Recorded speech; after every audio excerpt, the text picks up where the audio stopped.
the big news from the Shanghai Cooperation Organization summit that kicked off today in Astana. The Prime Minister said that terrorism is a major threat to humanity.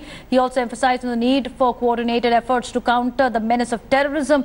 He stressed that it's a historical relationship with the SCO for the past 12 years, and it's a historic step as well because India has been made now a full-time member of the SCO. The Prime Minister also pointed out that the meeting with President Xi of China was cordial and positive.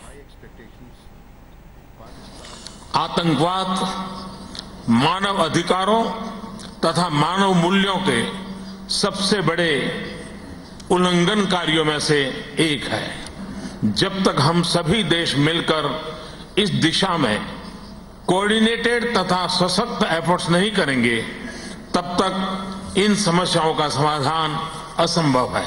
We fully endorse the SCO's resolve to fight the twin evils of terrorism and extremism. Pakistan has fought its own fierce war against international terrorism and violent extremism. And with the grace of God, we have been able to turn around the security and economic situation in our country.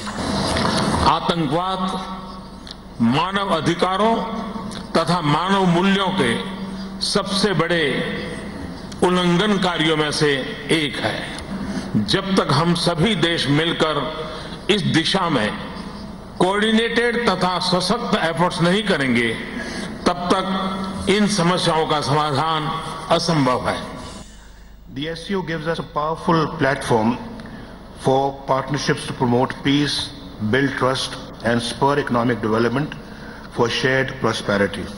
Moreover, it helps us all combat terrorism, reduce arms race, eliminate poverty, fight epidemics, deal with natural disasters, tackle climate change, and ensure water security. We fully endorse the SCO's resolve to fight the twin evils of terrorism and extremism. Pakistan has fought its own fierce war against international terrorism and violent extremism. And with the grace of God, we have been able to turn around the security and economic situation in our country. It was a very cordial and positive meeting. Prime Minister thanked President Xi for China's support, which has made possible India's accession to the SCO. The broad thrust of it was that at a time of global uncertainty, India-China relations are a factor of stability.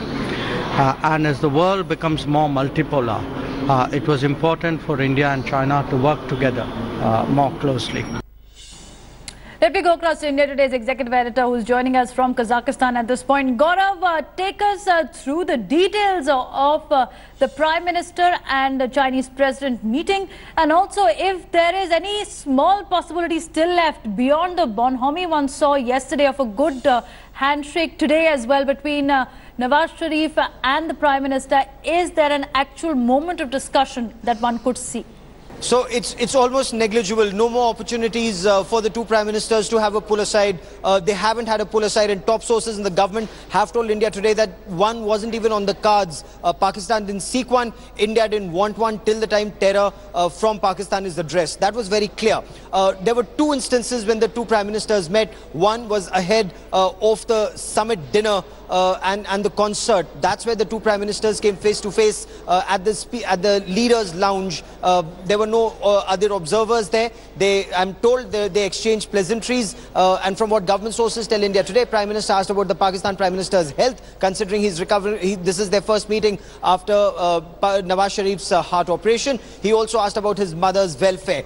That was yesterday. Today there was a handshake. We saw those images. Whether it's gone beyond that or not, we'll know in a short while. We expect a briefing. But when we spoke to the Foreign Secretary S. Jaishankar earlier this afternoon, the focus was on the meeting with President Xi Jinping of China. That is where India feels that the takeaway is bigger. As far as Pakistan is concerned, Pakistan needs to address India-centric terror first for this relationship to move forward. That's the template India has set in place, and the talks will move forward when Pakistan takes decisive measures measures against India-centric terror. As far as China is concerned, it's a much bigger engagement. For example, Prime Minister Narendra Modi will be traveling to China for the BRICS summit. President Xi invited him.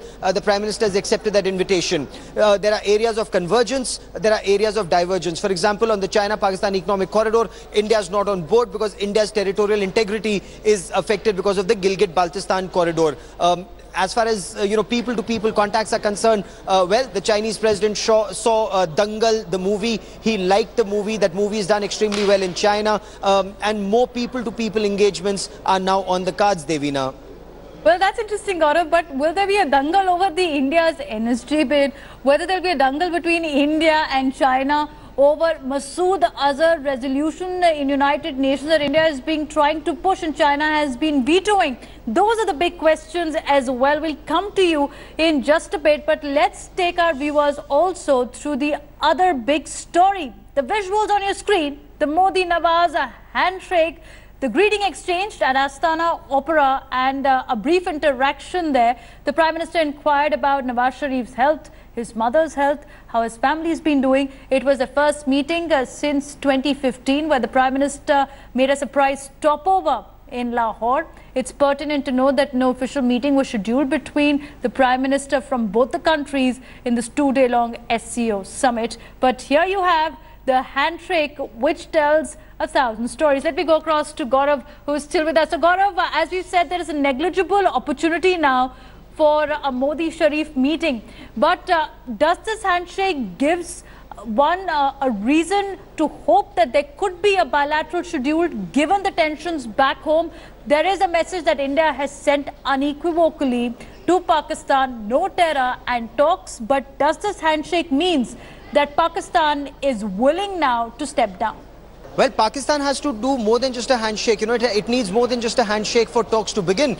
India and Pakistan have talked many times in the past. If you'd recall, when Prime Minister Narendra Modi took over as Prime Minister, he invited all the SAARC heads of government and state. Pakistan's Prime Minister Nawaz Sharif came for it. And subsequently, on his way back from Kabul, Prime Minister Narendra Modi stopped over at Lahore, met Prime Minister Nawaz Sharif, met his mother, attended a family wedding. A week later, there was a terror attack in Pathankot. So how many times will India be stabbed in the back before India realizes that Pakistan wants terror and talks simultaneously, and India says terror must stop? And that doesn't mean the last bullet must stop. It clearly means that Pakistan state must take decisive action against India-centric terror. And that's the question that, India has been putting. Is that too much to ask for? That Pakistani state stops support to terror, takes action against Maulana Masood Azhar, or takes action against Hafiz Mohammed Saeed, or closes down terror factories that are aimed at India. These are doables. And now India intends to tell the world, and India already is, Devina, that Pakistan-centric terror is not just a threat to India. India can deal with that threat very effectively. The world should now wake up, because that terror poses a clear and present danger to the entire world. And Afghanistan is saying that in no uncertain terms. Even as we speak, there is a bilateral engagement between India and Afghanistan. And there we will see more convergence on how to deal with safe havens of terror in our region.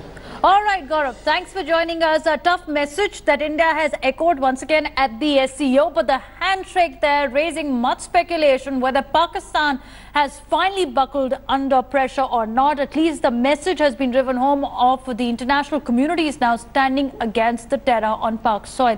Thanks, Gaurav, for joining us.